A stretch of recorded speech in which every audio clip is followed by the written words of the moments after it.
What if everything you believed in was built on deception? I'm in complete shock. I still remember the early days so vividly. It was as if life had finally aligned all its stars in my favor. I was 38 at the time, a man who had seen his fair share of ups and downs, but nothing could have prepared me for meeting Amanda. At 34, she radiated a warmth and vitality that pulled me in from the moment our paths crossed.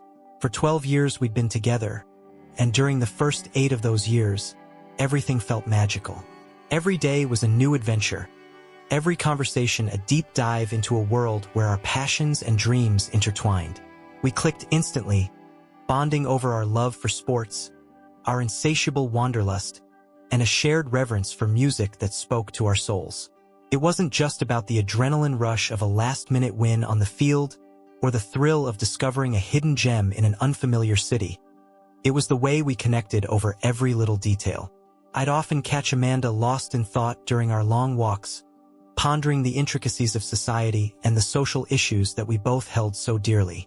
These discussions weren't just debates. They were a celebration of our mutual curiosity and our desire to understand the world beyond our immediate horizons. Amanda wasn't just my partner. She was, without a shadow of a doubt, my soulmate. I'd look into her eyes and see a reflection of my own hopes, dreams, and vulnerabilities. Every shared laugh, every whispered secret in the quiet of the night, and every plan for a future filled with promise made me feel that I had finally found my place in the world. It was as if we were two halves of the same puzzle, perfectly designed to complete each other. Back then, our lives were a series of small, perfect moments. Lazy Sunday mornings spent tangled in blankets with the radio softly playing our favorite tunes. Spirited debates over dinner about everything from politics to the latest hit song. And spontaneous trips that would leave us breathless, both from the rush of the adventure and the joy of being together. I used to think that everything in the universe was conspiring to keep us in that blissful bubble, where every shared experience strengthened the bond that made our love feel unbreakable. In those days, I truly believed that nothing could ever tarnish the beauty of what we had. Amanda had this uncanny ability to make every moment feel significant, to turn the mundane into something extraordinary. Whether we were catching a live game in a bustling stadium or simply sitting together in silence, I felt an overwhelming sense of gratitude for the life we were building. I was convinced that our shared interests and the effortless way we communicated were the foundations of a forever kind of love. A love that was destined to overcome any challenge that might come our way. Looking back now, those memories are a reminder of a time when everything seemed possible, when every plan we made was filled with hope and every dream was shared without hesitation.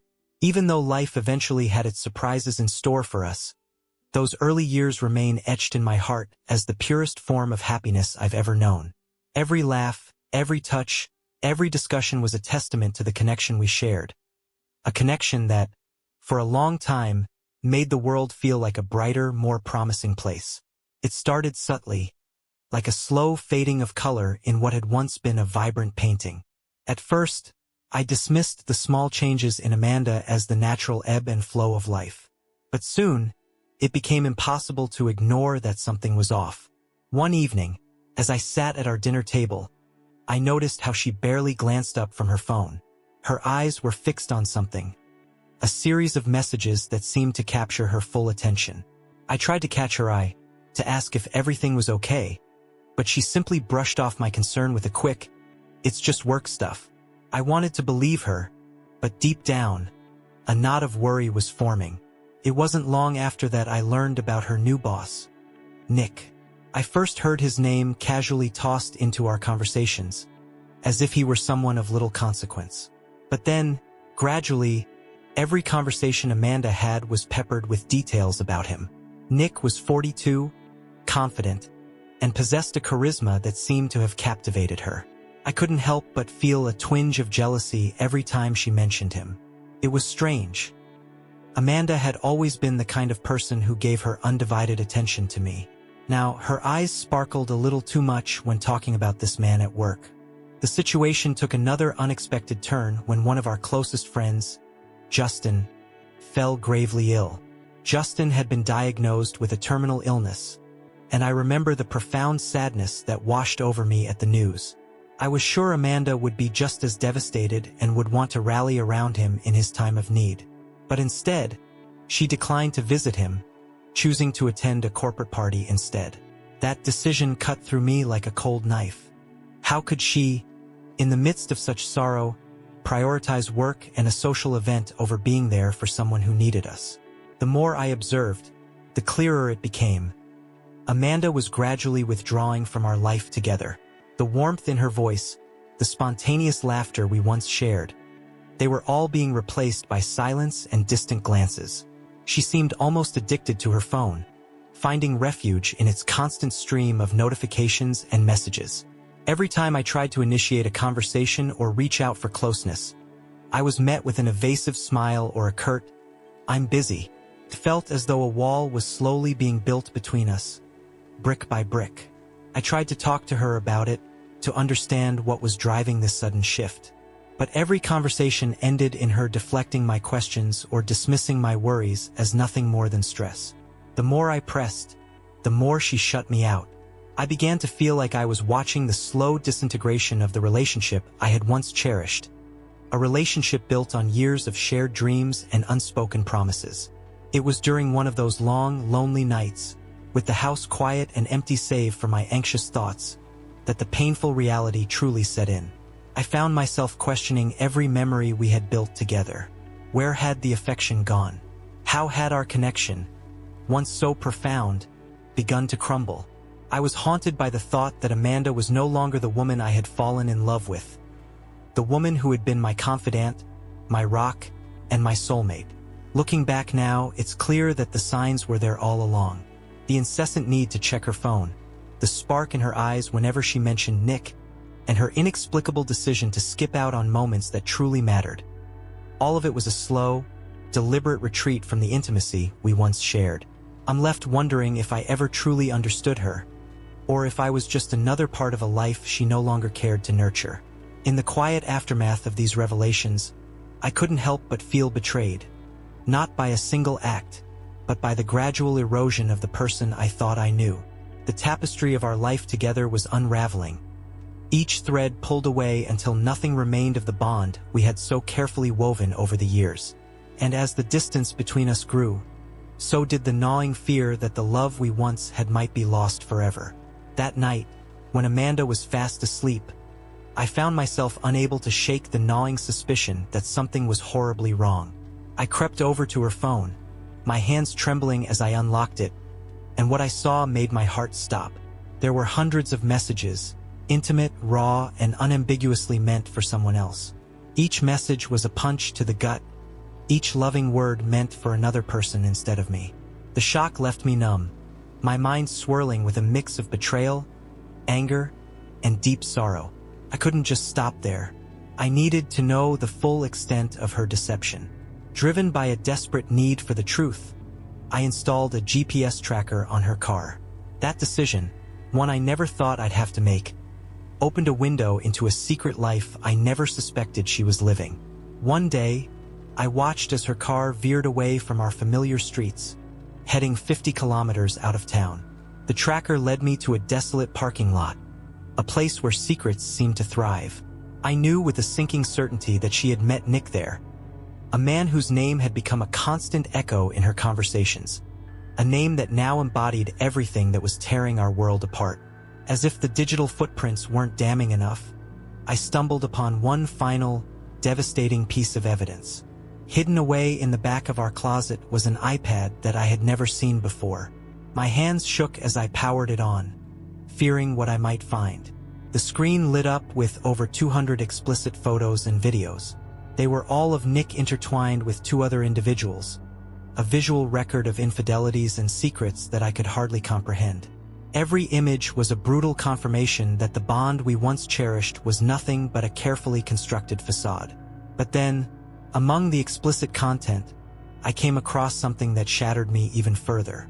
There, unmistakably captured on camera, was a man whose face I recognized all too well. A man with radical views, a person Amanda had always vehemently despised. The irony was as bitter as it was shocking. How could she have not only been involved with Nick, but also with someone whose beliefs she had condemned so fiercely? It was a revelation that defied all the values and principles she had professed to hold dear. In that moment, as I sat alone in our darkened living room with the glow of the iPad as my only company, everything I thought I knew about our life together crumbled before my eyes. The betrayal wasn't just a single, isolated moment. It was a cascade of lies that spilled over into every corner of our shared past. I felt betrayed not just by Amanda's actions, but by the person I had thought I knew so intimately. Each piece of evidence, from the hundreds of texts to the clandestine GPS log and the damning multimedia files, painted a picture of a life built on deception. The overwhelming mix of hurt and disbelief made me question everything. I replayed every memory in my mind. The long talks, the promises made, and the dreams we had once shared. It was all a lie. And the existence of that radical figure in her explicit photos was the final, shattering blow. It wasn't just about the betrayal. It was the contradiction that left me reeling. Amanda, who had always stood firmly against such ideologies, had allowed herself to be drawn into a world so fundamentally at odds with the values she claimed to uphold. I sat there, feeling the weight of every secret and every hidden truth. The realization was as cold as it was clear. I was living a lie. Every laugh we shared, every plan for the future, now seemed tainted by the knowledge of her secret double life. I was left alone with a torrent of emotions, a mix of grief, rage, and an unbearable sense of loss. In that silent, heartbreaking moment, I knew that nothing would ever be the same again. It felt like every minute I spent in our home was another minute lost in a life built on lies. One evening, after what felt like an eternity of silent turmoil, I called up a friend whose advice I'd come to rely on during my darker days. We sat in a quiet corner of our favorite coffee shop, the kind of place that used to echo with our laughter and long conversations. As I recounted every detail, the secret messages, the hidden rendezvous, the damning multimedia evidence, I watched his expression shift from disbelief to a resigned sadness. His words cut through the haze of my confusion. "You deserve the truth, Michael. You deserve to be free of this charade." That conversation, as painful as it was, became the catalyst for my decision.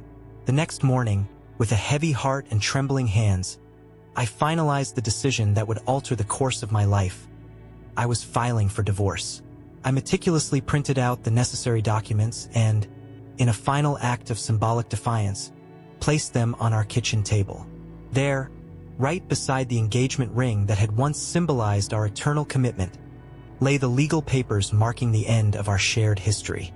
The juxtaposition was almost poetic. The tangible remnants of a past built on love and promises now laid bare alongside the undeniable proof of betrayal. I knew I couldn't stay in a house that still echoed with memories of what once was. With a sense of finality that both hurt and relieved me, I packed a few essentials and left that day. I drove 600 kilometers away, leaving behind the home that had become a daily reminder of my shattered trust. My destination was the modest apartment of Adam, a friend from my university days. Adam had always been the steady presence in my life, the one who had shared laughs, dreams, and even a few hard lessons along the way. His welcoming arms and the quiet strength of his new life offered me the solace I so desperately needed. In the new space, far from the familiar triggers of a life marred by deceit, I began the painstaking process of rebuilding. Every day was a battle between clinging to memories of what was and forging a path toward a future unburdened by the lies of the past. Yet, even as I struggled with the weight of betrayal, there was a fragile spark of hope, a chance to rediscover who I was when I wasn't defined by Amanda's secrets and the illusion of a perfect life. After I left, the silence that once filled our home was abruptly shattered by the constant ringing of my phone. Within hours, dozens of messages flooded in from Amanda, each one more desperate than the last. Her texts were frantic, overflowing with apologies and reassurances that Nick was nothing more than a fleeting distraction, that I was overreacting. Every message pleaded for a chance to explain, to talk things through as if a conversation could somehow erase the betrayal I'd uncovered. Then came the calls. They were relentless. At odd hours, too early and too late, each one a mixture of urgency and regret. Amanda insisted that nothing could be resolved through words over a screen or a phone call. She demanded that we meet in person before she would even consider signing the divorce documents. Her voice, usually calm and confident, now trembled with desperation, as if she believed that a face-to-face encounter could somehow mend the broken pieces of our past. But every time I saw her name flashing on my screen, I felt a deepening pit of anxiety mixed with a reluctant curiosity about what she still hoped to salvage. The emotional turmoil became too much to bear alone, so I decided to seek professional help. I started seeing a therapist to untangle the mess of feelings that were swirling inside me. Hurt, anger, confusion, and an unsettling desire for her to feel even a fraction of the pain I was experiencing. During one particularly intense session, I laid everything out. The incessant calls, the desperate messages, and her obstinate refusal to finalize our separation without a personal meeting. My therapist listened carefully before sharing an insight that caught me off guard. He suggested that, deep down, I was subconsciously hoping she would feel the same remorse and pain I was enduring, a sort of twisted internal desire for her to grasp the magnitude of her betrayal. Hearing that was like looking into a mirror and seeing a part of myself I wasn't proud of. I had always thought that my decision to leave was purely about reclaiming my own life, but now I realized that a hidden part of me craved retribution. It wasn't a conscious wish for revenge, but rather an unspoken need for her to experience the hurt I was left with. A misguided hope that if she could feel even a fraction of my agony, then maybe I wouldn't be so utterly shattered by the truth. Even as I wrestled with these complicated emotions, Amanda's demands only grew louder. Her messages kept coming, each one a reminder of what we once had, and every call chipped away at the walls I was trying to build around my broken heart. The insistence on meeting in person was especially maddening. It felt as though she was clinging desperately to the remnants of a life we shared, refusing to let go until I granted her one last opportunity to convince me that everything wasn't as it seemed. But meeting her meant stepping back into that painful space. A space filled with memories of laughter, shared dreams, and now, lies and betrayals. Every fiber of my being screamed that I needed to protect myself from further heartache, that any encounter with her would only reopen wounds I was in the midst of trying to heal. I knew that her insistence on a face-to-face conversation was not about reconciliation, but about forcing a moment of confrontation that could pull me back into the chaos I had just escaped. In the quiet moments between her calls, I reflected on the duality of my emotions. Part of me still clung to the hope of a resolution, a final moment of clarity where Amanda would finally own up to the hurt she had caused. But another part, the part that my therapist had helped me uncover, recognized that this hope was a dangerous trap, a longing for her to suffer, to feel the sting of regret that would mirror my own pain.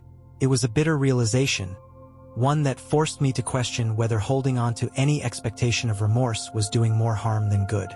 Slowly, I began to understand that her barrage of messages and demands was, in many ways, a desperate attempt to hold onto a past that was already slipping away. It was as if she believed that, by forcing a meeting, she could rewrite the narrative of our story. A narrative that had once been filled with shared dreams and endless possibilities, now marred by secrets and deception. I recognized that any meeting would only serve as a painful reminder of everything we had lost, and that my own healing depended on firmly closing that chapter. In the end, I realized that the constant intrusion of Amanda's pleas was a stark reminder of the life we once had, and the life that was irrevocably over. As much as it pained me to acknowledge it, our paths had diverged long ago. The therapist's words echoed in my mind, urging me to let go of any hope that she would come to understand the depth of her betrayal through her own remorse. Instead, I needed to focus on my own recovery, to protect myself from the lure of a past that was no longer mine to reclaim. Every call, every message, became a lesson in the complexity of love and loss. And while a small, dark part of me still wished for her to feel even a sliver of the pain I was enduring, I knew that true healing would only come when I could let go of that need entirely. In that painful process, I began to see that the only way forward was to embrace the freedom of a future unburdened by the echoes of our shattered past. I agreed to meet Amanda in a small, nondescript cafe on the edge of town. a neutral territory where the past could be laid bare without the haunting memories of home. Before we sat down, I made it absolutely clear that this meeting wasn't going to be another round of evasions and half-truths. I laid out my conditions plainly. I needed honest answers, no manipulation, and strict punctuality. There was no room for games. I wanted nothing less than the truth, however painful it might be.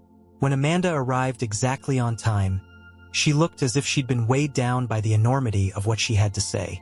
We sat opposite each other at a corner table, the low hum of conversation around us serving as a stark contrast to the tension that electrified the space between us. I took a deep breath and repeated my ground rules, my voice steady but laced with the undercurrent of hurt I could no longer hide. "I need you to be completely honest with me," I said. "No twisting of words, no manipulation. I deserve the truth." Her eyes, filled with a mixture of regret and resignation, silently acknowledged the gravity of the situation. The silence that followed was heavy and almost oppressive. Then, with a hesitance that spoke volumes, Amanda began. "Michael, I need to tell you something," she started, her voice trembling as if every word were a dagger. "I cheated." The confession hit me like a punch to the gut, and for a moment, I could only stare at her, trying to process the enormity of what she'd just admitted.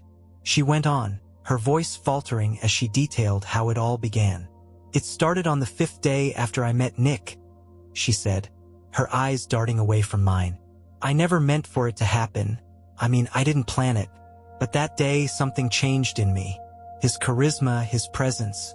I felt chosen, like he saw something in me that I'd always been afraid to acknowledge.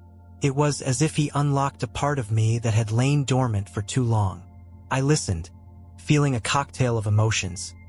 Anger, sorrow, disbelief swirl within me. The idea that Amanda had felt so inexplicably drawn to another man stung deeply, even as I recognized the raw vulnerability in her confession. Amanda continued, her words tumbling out in a rush of regret. "I know it sounds unbelievable, but it wasn't just a one-time thing. It was a process. At first, it was just that one moment, the first time on the 5th day. But then, Nick, he manipulated me. He made me feel like I was in control, yet somehow I wasn't. He forced me, in a way, to do things I never thought I would. Things that were completely out of character for me." Her admission of being manipulated was as jarring as the confession of the affair itself. I felt an unexpected pang of sympathy, mingled with a lingering fury. Part of me wanted to believe that she was a victim of someone else's charm and cunning. But the other part of me, one that had been scarred by years of shared dreams and trust, reminded me that the decision to step out, even once, was hers alone. I leaned forward, my voice strained yet resolute. "Amanda, I need to understand. You're saying that from the very beginning, on that very first encounter with Nick, you made a choice. Even if manipulation was involved later, that initial decision, it was conscious, wasn't it?" There was a long pause as she struggled to meet my gaze, her eyes clouded with regret and an inner battle that was impossible to mask. Finally, in a voice barely above a whisper, she replied, "Yes, Michael, I did make that choice. I let myself be tempted, and I let that moment define a part of me that I'm not proud of. I know it's inexcusable, and I can't take it back." The raw honesty in her admission was both a relief and a fresh wound. On one hand, I finally had the truth, no more lies, no more ambiguous explanations. On the other, the realization that my soulmate had consciously betrayed the trust we had built over so many years was almost too much to bear. I found myself caught between wanting to feel the full weight of her regret and resenting her for the deliberate act that shattered everything we had. I pressed on, needing to peel back every layer of the deception. "How could you let yourself be drawn into that spiral?" I asked, my tone softening despite the lingering bitterness. "Didn't you feel that what you were doing was wrong, even in that moment?" Amanda's eyes welled up with tears, and she took a shaky breath before answering. "I did feel it was wrong, Michael. I felt it immediately afterward. The guilt, the shame. It was overwhelming. But in that moment, I was overwhelmed by something else too. I felt special, seen, and for a brief, terrible moment, I believed that I was finally understood. Her admission cut through me like ice. I could see clearly that the lure of being cherished by someone who made her feel chosen had clouded her judgment. Yet, I couldn't let go of the fact that no matter the manipulation, the decision was hers, a choice that had irrevocably altered the course of our lives. As the conversation unfolded, I couldn't help but reflect on the tangled web of our past.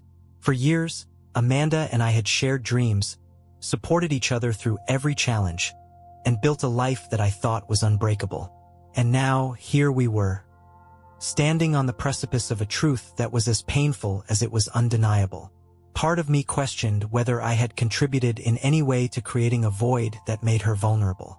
But deep down, I knew that each of us was responsible for our own choices. Amanda's betrayal was not a simple misstep. It was a deliberate crossing of a boundary I had believed was sacred. In that moment, I realized that her confession was a turning point, a moment of painful clarity that forced me to confront not only the betrayal, but also the complexities of forgiveness and accountability. I thought back to the countless nights of silence, the messages I had unearthed, and the overwhelming evidence that had shattered my trust. The strict rules I had set for this meeting were not just demands for honesty. They were a desperate bid to reclaim the integrity of our shared history, even if that history was now marred by deception. There was a lingering twist in my mind as I grappled with her words. Could it be that Amanda was, in some twisted way, also a victim? Had she been so expertly manipulated by Nick's charm that her own moral compass had been distorted? The answer was agonizingly complex. While I could understand the powerful allure of being made to feel chosen and extraordinary, I also recognized that surrendering to that allure was a conscious act. There is a difference between being deceived and choosing to deceive. And no amount of external manipulation could ever erase the fact that the first step, stepping out of our marriage, was hers to take. I remember feeling a strange mix of anger and sorrow. I was furious that she had allowed herself to be swayed by someone who, in the end, did not deserve the love or the trust we had shared. Yet, at the same time, a part of me mourned the loss of the woman I had known, a woman who had once been confident, caring, and steadfast in her commitment. Now, all that remained was a collage of half-truths, manipulated desires, and the painful realization that our bond had been compromised in ways I never thought possible. As our meeting drew to a close, the atmosphere between us was thick with unspoken grief and unresolved tension. I had demanded the truth, and Amanda had given it to me, raw and unfiltered.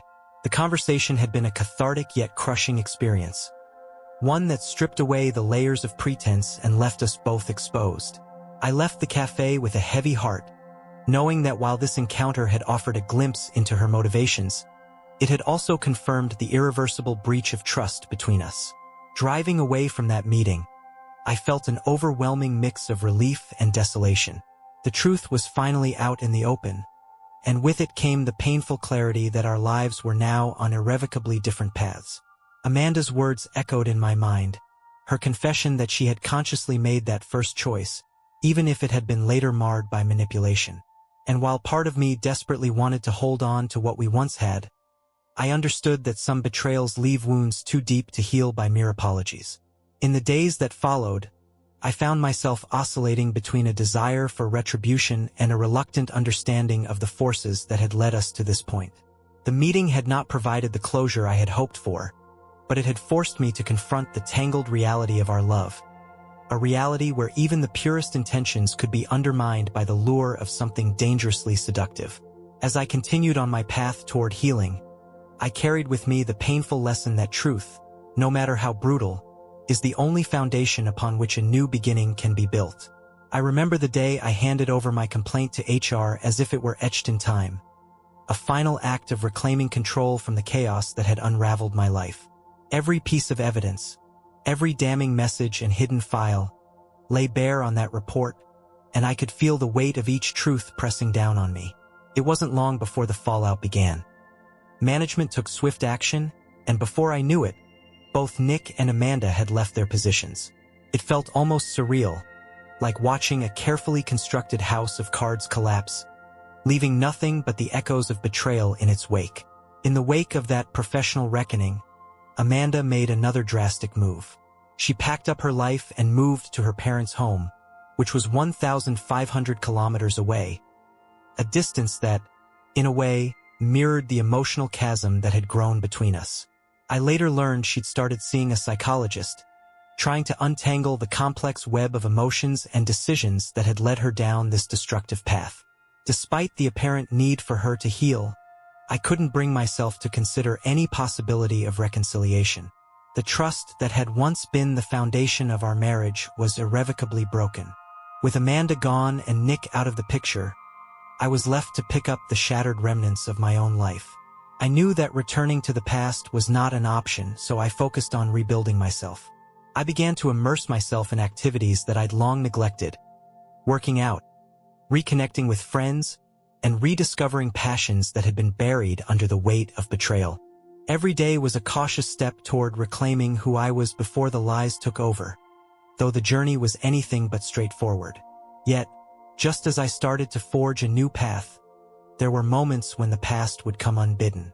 A familiar song on the radio, a sudden scent of cologne, or even a casual conversation could trigger memories of Amanda and the life we once shared. It was in those moments that I realized healing isn't a linear process. The scars of betrayal, though gradually fading, still throbbed with a reminder of the pain I'd endured. I found myself wondering if I'd ever fully recover, or if some wounds were meant to remain as silent markers of lessons learned. There's an unexpected twist in all of this, a realization that came to me during one of my many solitary nights. I began to see that even amid the fallout, there were layers of complexity I hadn't anticipated. While Amanda's initial choice to stray was conscious and deliberate, I started to understand that her actions, as infuriating as they were, might also have been driven by forces deeper than I'd ever imagined. Perhaps she, too, was grappling with insecurities and a need to feel chosen, vulnerabilities that neither of us had fully confronted until it was too late. This wasn't an excuse for what she'd done, but rather a bittersweet reminder that human emotions are rarely black and white. Even as I wrestled with these conflicting thoughts, I remained steadfast in my decision not to go back to her. The trust we once shared was shattered beyond repair, and any attempt to bridge that divide would only invite further heartache. Instead, I resolved to work on myself, to build a life where the echoes of betrayal wouldn't dictate my every move. I embraced a new routine, a life that was active, challenging, and, most importantly, honest. I set new goals, pushed my boundaries, and even started to allow the possibility of new relationships, though always with a cautious heart. The process of rebuilding wasn't glamorous or instantaneous. There were days when I'd question whether I was making any progress at all, when the sting of every memory would seem to wash over me like a relentless tide. But with time, I found solace in the small victories, a morning run that left me feeling invigorated, a kind word from a friend, or even a quiet moment of reflection that reminded me of my own resilience. Each of these moments was a step away from the person I had been defined by betrayal, towards someone who was rediscovering his strength. Now, as I continue on this uncertain path of recovery, I acknowledge that I may never be entirely free of the pain. The injury, deep, raw, and unyielding at times, has become part of my story. It serves as a constant reminder of what was lost, and of the price I paid for a love that turned out to be built on deception. But it also reminds me of my capacity to rise above even the most shattering betrayals. Looking back, the consequences that unfolded, the HR complaint, the exodus from our shared workplaces, Amanda's drastic move, and my own relentless pursuit of healing, are not just markers of a painful chapter in my life. They are testament to the fact that sometimes, in the face of deep betrayal, the only path forward is to rebuild yourself from the ground up. I continue to live an active life, moving forward with cautious optimism, even though I know that true recovery may always be just out of reach.